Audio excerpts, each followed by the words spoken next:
It was a freezing winter afternoon in central Ohio, the kind of cold that seems to seep through even the thickest clothing.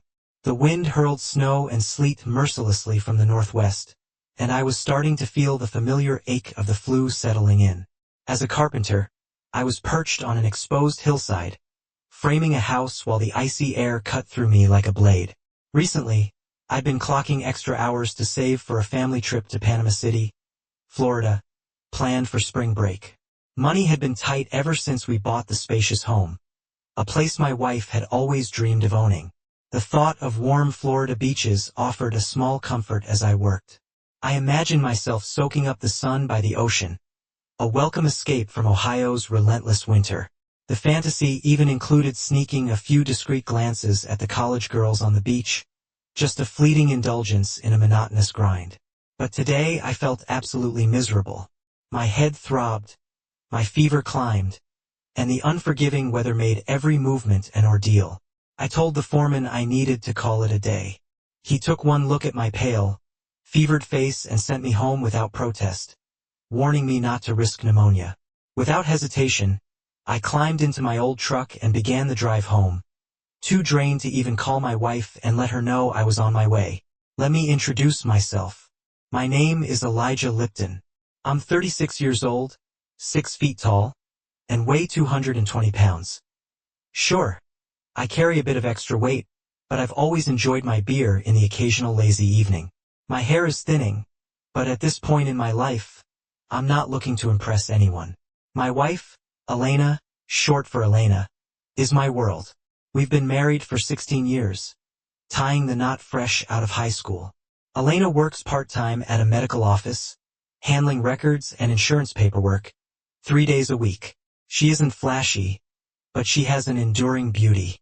At 5 feet 4 inches and about 140 pounds, she wears her figure confidently, even after giving birth to our 2 kids.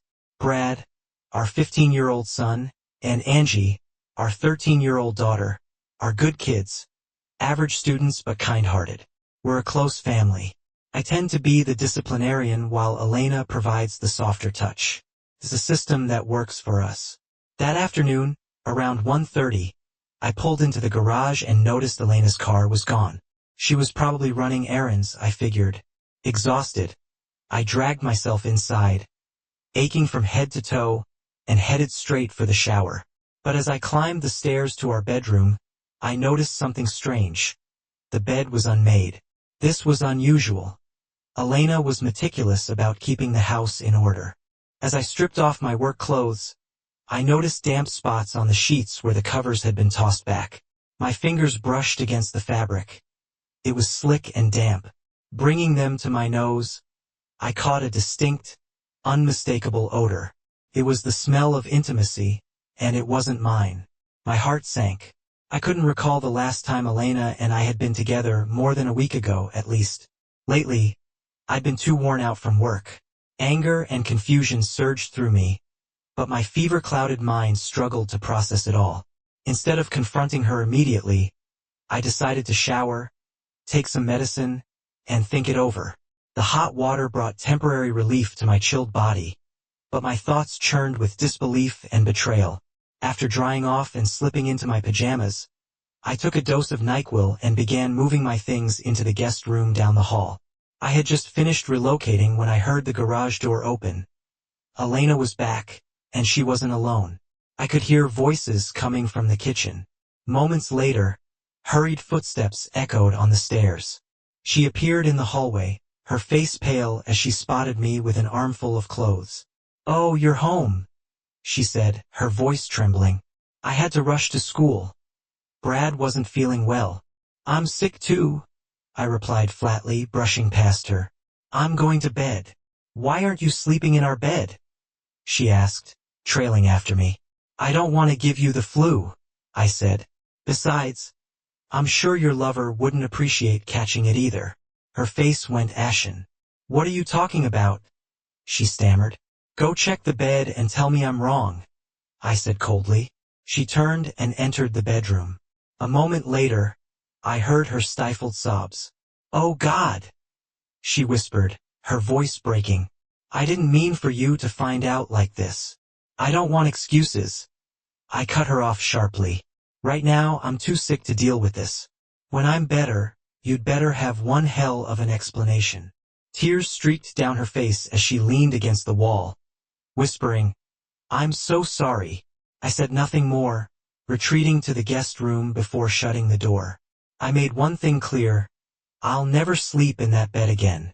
Then, I closed the door behind me, locking myself away from the storm raging inside my heart. Save that excuse for your lover, I said, my voice cold. While you're at it, be prepared to give me his name. Please don't do this, she implored, her voice trembling. Don't call me honey. My tone was as steady as steel. As far as I'm concerned, our marriage is over. Whatever vows we shared, you've already destroyed them. I'll be sleeping in the guest room until I figure out what comes next. Her quiet sobs followed me as I left the room, shutting the door behind me. I crawled into the spare bed, the weight of betrayal pressing down on me. Her faint, broken murmurs of "Oh God" were the last sounds I heard before silence enveloped the house. I woke sometime in the middle of the night, disoriented and reaching out instinctively to the empty space beside me. The absence of her warmth reminded me of everything that had shattered. With a sigh, I sat up, muttering curses under my breath and ran a hand over my face.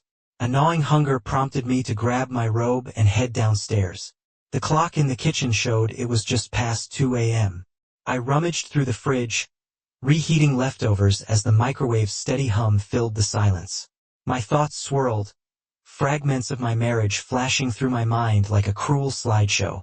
I couldn't make sense of it yet. A quiet sound by the doorway pulled me from my thoughts. I turned to see Elena standing there, wrapped in her night robe, her face pale and blotchy from crying. I heard you come down, she said softly. Are you willing to talk now? I set my fork down and looked at her. My gaze was steady, sure. Are you ready to be honest? She hesitated, her voice faltering. I'll try. I think you already know who it is, but I can't bring myself to say his name. Then we have nothing to discuss, I replied, my tone flat. I'll start moving out tomorrow. Wait, she said quickly, her voice shaking. It's Anthony Barton. I stared at her, stunned. The doctor, she nodded. Yes. And how long has this been going on? About 6 weeks, she admitted, barely above a whisper. Do you love him? I asked sharply.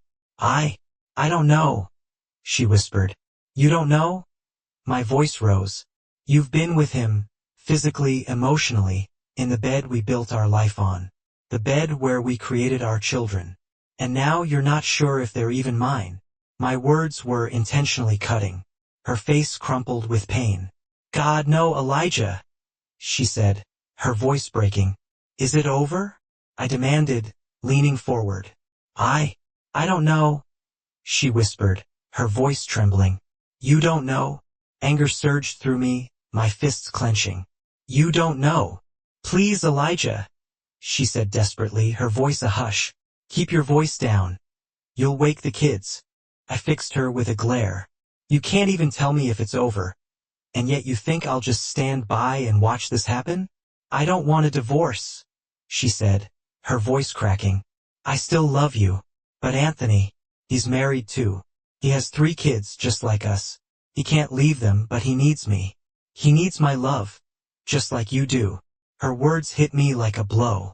You're seriously asking me to tolerate this? To stay and provide for you while you carry on with him? Her expression shifted, becoming oddly composed. Elijah, she began. I saw a lawyer yesterday. He told me divorce would be costly for you. You'd end up paying for the entire process, alimony, child support, and likely lose custody of the kids. I think it's better if you let me continue seeing Anthony until we figure this out. Her calm tone left me speechless. Finally, I managed to say, You're serious? You want me to accept this, to keep working while you betray me? Is that what you're suggesting? Yes, she replied without hesitation. When you think it through, you'll see you don't have many choices. Rage bubbled inside me, barely contained. Fine, I said through clenched teeth. Tomorrow I'll talk to my own lawyer. Maybe they'll see things differently. Go ahead, she said coolly, turning away. I hope you'll come to your senses. I love you, Elijah. I want us to work through this. This is just temporary. When it's over, I'll come back to you as your wife. I stood, my eyes blazing. Let me be clear, I will never accept this, never. How could I trust you again? How could I believe you won't do this a second time? You've already torn apart everything we built together. Her face hardened. I thought we could handle this maturely, but if you want to be stubborn, fine. Talk to your lawyer. We'll continue this tomorrow. She left me standing there, the cold kitchen a reflection of my fury. Hours later, I climbed back into the guest bed, my decision made. The next morning I rose early, ready to act. With the kids at school and Elena at work, I scheduled a consultation with the divorce attorney. Then, I visited my parents to tell them everything. Their shock and anger mirrored my own, but they supported my decision and offered their help. By the end of that day, my path forward was set. There was no turning back. After much deliberation, I decided to visit Elena's parents to share the unfolding turmoil in our marriage. Their response was one of stunned disbelief. They struggled to reconcile their daughter's actions with the consequences now impacting our family. Leaving their home, I took the next practical steps, contacting both our insurance agent and family lawyer to update my policy and will. Then, I called my boss to discuss the situation before heading to the bank. The day was a relentless blur, culminating in a final critical phone call late in the afternoon. With the preparations in place, I braced myself for the inevitable confrontation as I awaited the kids' return from school. I began packing my belongings into my old truck. When Brad and Angie arrived, I ushered them into the den for a candid discussion, believing they were mature enough to grasp the situation. I explained their mother's actions and the significant impact on our family. Their reactions ranged from shock to a deep, palpable disappointment. I laid out the next steps, emphasizing that despite the circumstances, they would be cared for and supported. Though visibly pained, they understood the gravity of the situation. After our talk, I drove them to my parents' house, ensuring they were in a secure and loving environment before Elena returned home. Elena arrived at her usual time, walking into the kitchen where I sat waiting at the table. Her first words were, "Didn't you go to work today?" "No," I replied calmly. "I had other things to handle." She shrugged as she hung up her coat, then turned to me. "Where are the kids?" she asked. "They're at my parents' house," I said evenly. "Have you given more thought to what we talked about last night?" she asked, a hint of expectation in her tone. "I have," I responded. "I spent the day meeting with a divorce lawyer who confirmed everything you told me about my responsibilities should we separate." Her face lit up. "So it's settled. You'll let me have my fling, and we'll move on with our lives." "No," I said, my voice firm. "I told you before I won't accept that. I won't stay in this marriage or support you while being betrayed. I've come up with another plan." Her brows furrowed in confusion. "What plan?" "I'm not divorcing you," I said bluntly. A wave of relief crossed her face. "Then how are you going to avoid being betrayed?" "Well," I replied, "I can't stop you from betraying me, but it won't be with Anthony. I called his wife earlier and told her everything. I doubt he'll have a job tomorrow." Her face drained of color. "You didn't?" she whispered, her voice trembling. "I did," I confirmed. "And I also quit my own job. As of now, I'm unemployed." Her shock turned to panic. "Have you lost your mind? How are we supposed to survive?" "That's for you to figure out," I replied coldly. "What's your plan for survival?" "What do you mean?" she stammered. "I'm leaving," I said plainly. "But I'm not filing for divorce. If you want one, you'll need to initiate and finance it yourself. You can even use abandonment as the reason." Her voice wavered. "And the kids? They're staying with my parents. If you can't provide for them, you might have to relinquish custody so they can remain under health insurance. Everyone, my parents, your parents, knows about your selfish demands. I doubt anyone is sympathetic to your situation." Her composure cracked. "You can't do this. I'll take you to court." "If you abandon us, you can try," I said unshaken. But I'll be far away, and no court can force me to work if I choose not to. Rising from the table, I delivered the final blow. You're now responsible for the mortgage, car payment, and the furniture you insisted on buying. I've taken half of the savings for my move, and my last paycheck will go into our joint account. The will and insurance policies are updated. Only the kids will benefit. Her expression turned to fury. You're a coward and a selfish jerk, she spat. You've thrown away everything we had. Have a nice life, Elena, I said, walking out to my truck. I backed out of the garage and drove away, determined to leave this chapter of my life far behind. I drove nonstop until exhaustion caught up with me, heading south to the Gulf Coast, where anonymity and work in construction awaited. I found a community of people with similar stories, each seeking a fresh start. Over the years, my parents kept me updated. Elena lost her job, and Anthony's wife dismantled his life through a public and costly divorce. Elena eventually moved into a small apartment, unable to afford her own divorce proceedings. The kids thrived under my parents' care, growing into responsible, resilient individuals. I supported them financially, keeping in touch through calls, gifts, and cards. 7 years later, I returned for a brief visit and reunited with my children. They had matured into admirable young adults, thanks to my parents' unwavering love and guidance. They harbored little affection for Elena, who had failed to mend their broken trust. During my visit, I stopped by the store where Elena worked as a cashier. Approaching her register, I saw her look up and freeze. Her face turned pale. "Are you enjoying life?" I asked evenly.